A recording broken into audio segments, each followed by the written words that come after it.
दोस्तों, अशनीर ग्रोवर भारत के जाने माने एंटरप्रेन्योर हैं। सबसे पहले उन्होंने अलविंदर ढींडसा के साथ ग्रोफर नाम की स्टार्टअप शुरू की थी। उससे निकलने के बाद उन्होंने भारत पे नाम की कंपनी भी शाश्वत नाकर्णी के साथ मिलकर शुरू की, जो आज भारत की एक बहुत प्रसिद्ध यूनिकॉर्न बन चुकी है। यह कंपनी डिजिटल पेमेंट तथा छोटे बिजनेस को ऑनलाइन लोन देने का कार्य करती है।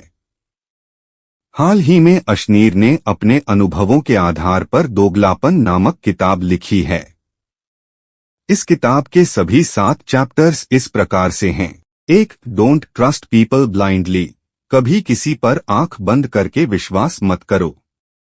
2. डोंट टेल योर सीक्रेट्स, अपने रहस्य किसी को मत बताओ। 3. स्पेंड टाइम विद एक्सपर्ट्स, विद्वानों के साथ वक्त बिताओ। 4. गिव प्रेफरेंस टू फैमिली, परिवार के लोगों को प्राथमिकता दो। 5. Job can't make you rich, नौकरी किसी को अमीर नहीं बना सकती। 6. Business company startup makes you rich, business ही आपको जल्दी अमीर बना सकता है।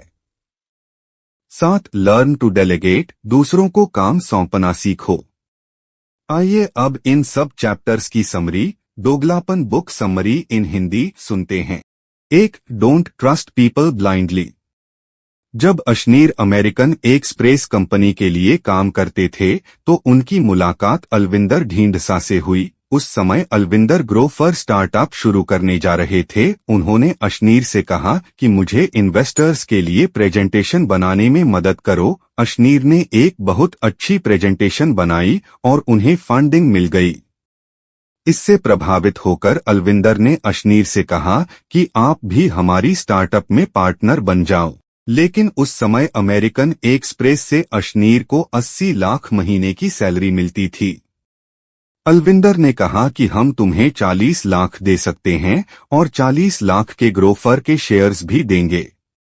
इस पर अशनीर ने शर्त रखी कि अगर कंपनी की वैल्यू 8 मिलियन हो जाती है तो उसे 100 करोड़ दिया जाए। अलविंदर ने यह बात मान ली। इसके बाद अशनीर ने ग्रोफर के लिए बहुत अच्छे से काम किया और ग्रोफर आकार में बढ़ती चली गई। अशनीर ने ग्रोफर पर हुए बहुत सारे केस भी लड़े और जीते। लेकिन अशनीर ने देखा कि कंपनी कुछ बेकार लोगों को भी हायर कर रही थी और बहुत जूनियर्स को अशनीर से भी ज्यादा सैलरी दी जाती थी। जब उन्होंने अलविंदर को इस बाबत कहा तो अरविंदर ने उन्हें जॉब छोड़ देने के लिए कहा। तब कंपनी की वैल्यू 4 मिलियन के लगभग हो चुकी थी। इस तरह से अमीर के 10 करोड़ बनते थे। लेकिन अलविंदर ने उन्हें 1 करोड़ से भी कम रुपए दिए और उन्हें नौकरी से जाना पड़ा। तभी से अशनीर ने सीख लिया कि कभी भी किसी पर आंख बंद करके विश्वास नहीं करना चाहिए और हमेशा लिखित कॉन्ट्रैक्ट ही साइन करना चाहिए। 2. Don't tell your secrets. जब अशनीर आईआईटी में पढ़ते थे तो एक बार उन्होंने फ्रांस की फेलोशिप का नोटिस देखा। केवल 5 बच्चों को ही यह फेलोशिप दी जानी थी। यह बात अशनीर ने बाकी बच्चों को नहीं बताई, क्योंकि अगर सभी बच्चे अप्लाई कर देते तो शायद उन्हें वह फेलोशिप नहीं मिल पाती। इसलिए जिन बच्चों ने उस नोटिस को पढ़ा केवल उन्होंने अप्लाई किया। उनकी संख्या बहुत कम थी, इसलिए अशनीर को आराम से फ्रांस की स्कॉलरशिप मिल गई। स्कॉलरशिप में उन्हें बहुत ज्यादा पैसा भी मिला और उनकी फीस भारत की फीस के बराबर ही लग रही थी। इससे उन्होंने सारा यूरोप घूम डाला और वहां से काफी इंफॉर्मेशन और ज्ञान भी अर्जित किया, जिससे उन्हें आगे चलकर अपनी कंपनी बनाने में बहुत ही सहायता मिली। इसलिए अशनीर के मुताबिक हमें किसी को भी अपने सीक्रेट नहीं बताने चाहिए। 3. Spend time with experts. इस चैप्टर में अशनीर बताते हैं कि हमें कभी भी अपने आप को परफेक्ट और महान नहीं समझना चाहिए। हमें यह बात अच्छे से जान लेनी चाहिए कि हमसे ऊपर भी बहुत से लोग हो सकते हैं और हम दूसरों से भी बहुत कुछ सीख सकते हैं। जब आप इस माइंडसेट के साथ किसी कंपनी को शुरू करेंगे तो आपको बहुत ज्यादा सफलता मिलेगी, क्योंकि आपका माइंडसेट एक ग्रोथ माइंडसेट बना रहेगा और आप हमेशा दूसरे लोगों से सीखते रहेंगे। अशनीर जब फ्रांस गए थे तो उन्होंने वहां के लोगों को नजदीक से देखा। उन्होंने देखा कि वहां के स्टूडेंट्स बहुत ही डिसिप्लिन में रहते हैं। वे टीचर के लेक्चर्स को नोट करने के लिए अलग अलग तरह के पेन का इस्तेमाल करते थे। इससे उनके नोट्स बहुत ही प्रभावी बनते थे। अशनीर ने भी यही टेक्निक सीखी और बाद में वे भी कलर पेन से अपने नोट्स बनाने लगे। इससे उनकी ग्रेड्स में बहुत ज्यादा इजाफा हुआ। उन्होंने फ्रांस के लोगों से अनुशासन में रहना भी सीखा। इससे भी उनकी सारी कंपनियां आगे चलकर बहुत ज्यादा सक्सेसफुल हुई, क्योंकि वे माहिर लोगों से हमेशा कुछ नया सीखते रहते थे। 4. Give preference to family. कुछ लोग अपने काम धंधे में इतने मशगूल रहते हैं कि वे अपनी फैमिली को ही भूल जाते हैं, लेकिन अशनीर के मुताबिक ऐसा करना गलत है। जब आप पर कोई मुसीबत आएगी तो आपका काम नहीं पूछेगा कि आप कैसे हैं, बल्कि आपका कोई फैमिली मेंबर या रिश्तेदार ही आपका हालचाल पूछेगा। बुरे वक्त में भी ये लोग ही आपके काम आएंगे। 20 साल पुराना दोस्त आपको धोखा दे सकता है, लेकिन आपके फैमिली मेंबर कभी भी आपको धोखा नहीं देंगे। इसलिए अशनीर कहते हैं कि जब आप कोई कंपनी शुरू करें तो उसमें अपने रिश्तेदारों या फैमिली मेंबर्स को भी उचित पोजीशन दें। इससे आपकी कंपनी कभी भी डूब नहीं सकती, क्योंकि आपकी फैमिली मेंबर्स जी जान से आपकी भलाई के लिए काम करेंगे, और कोई आपकी कंपनी में गलत कार्य कर रहा होगा तो इसका फीडबैक आपको मिलता रहेगा। अशनीर कहते हैं कि इसीलिए उन्होंने अपनी पत्नी माधुरी को हमेशा अपने बिजनेस में साथ रखा। भारत में बहुत सारे सफल बिजनेस इसलिए सफल है क्योंकि उन्हें पूरा परिवार मिलकर चलाता है, जैसे हिंदुजा ब्रदर्स या जीरोधा के कामत ब्रदर्स आदि। इसलिए परिवार बहुत महत्वपूर्ण है। 5. Job can't make you rich. Ashneer कहते हैं कि जॉब से आज तक ना कोई रिच बना है, ना कभी बनेगा। भारत की मिडिल क्लास फैमिली की यही मानसिकता होती है कि उन्हें कोई सरकारी जॉब मिल जाए, इसके बाद वे सारी जिंदगी बंधाई तनख्वाह पर काम करते हैं। कुछ सालों में थोड़ी बहुत इंक्रीमेंट होती भी है, लेकिन फिर भी वह आमदनी किसी आदमी को करोड़पति या अरबपति कभी नहीं बना सकती। यहाँ तक कि डॉक्टर की महीने की 2 लाख की सैलरी भी अगर आप कैलकुलेट करें तो उसे करोड़पति बनने में काफी सालों लग जाएंगे। तब तक तो डॉक्टर बूढ़ा हो चुका होगा।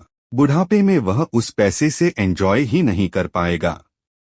इसलिए हमें अपनी सरकारी नौकरी की मानसिकता को बदलना होगा। शुरू में कुछ सालों तक हम नौकरी कर सकते हैं, उससे होने वाली सेविंग से आप कोई छोटा मोटा बिजनेस आदि करने की भी सोच सकते हैं। अशनीर कहते हैं कि उन्होंने काफी सालों तक अमेरिकन एक्सप्रेस, पीसी ज्वेलर्स आदि कंपनीज में काम किया था, लेकिन जॉब करते हुए उन्हें पता चला कि इससे वे कभी भी अमीर नहीं बन पाएंगे। इसलिए उन्होंने अपनी नौकरी छोड़ दी तथा एक एंटरप्रेन्योर, उद्यमी बनने की सोची। 6. Business makes you rich. Ashneer कहते हैं कि अगर आप लाइफ में आगे बढ़ना चाहते हैं तो आपको कोई बिजनेस, कंपनी या स्टार्टअप शुरू करने के बारे में सोचना चाहिए। आज इंटरनेट के माध्यम से आप ऑनलाइन भी अपना छोटा बिजनेस शुरू कर सकते हैं। शुरू में blogging, affiliate marketing, digital marketing, freelancer agency आदि जैसे छोटे बिजनेस ऑनलाइन ही शुरू कर सकते हैं। सबसे पहले आप जॉब के साथ ही इन चीजों को करें। इससे आपको पता चलेगा कि बिजनेस स्टार्टअप की राह में क्या क्या ऑब्स्टेकल्स आते हैं और उनसे कैसे मानसिक और फिजिकल तौर पर लड़ा जाता है। इससे आपके अंदर एंटरप्रेन्योरशिप की स्किल पैदा होगी तथा मुश्किलों का सामना करने का स्टैमिना पैदा होगा। इसके बाद आप एक फिजिकल बिजनेस या कंपनी भी शुरू कर सकते हैं। जब कंपनी या बिजनेस बड़े हो जाते हैं तो करोड़ों अरबों में कमाई होती है और इसी से आदमी नौकरी के मुकाबले जल्दी अमीर बनता है। 7. Learn to delegate. जब भी हम कोई कंपनी या स्टार्टअप शुरू करते हैं तो हम सारे काम खुद करने लगते हैं। इससे हम मानसिक रूप से बहुत ज्यादा थक जाते हैं। इसे बर्नआउट कहते हैं। इससे हम कुछ भी क्रिएटिव नहीं सोच सकते। साथ ही किसी मुसीबत से लड़ने की एनर्जी भी नहीं रहती। इससे कंपनी धीरे धीरे डूबने लगती है। कई बार तो हम चीजों को माइक्रो मैनेज करने लगते हैं।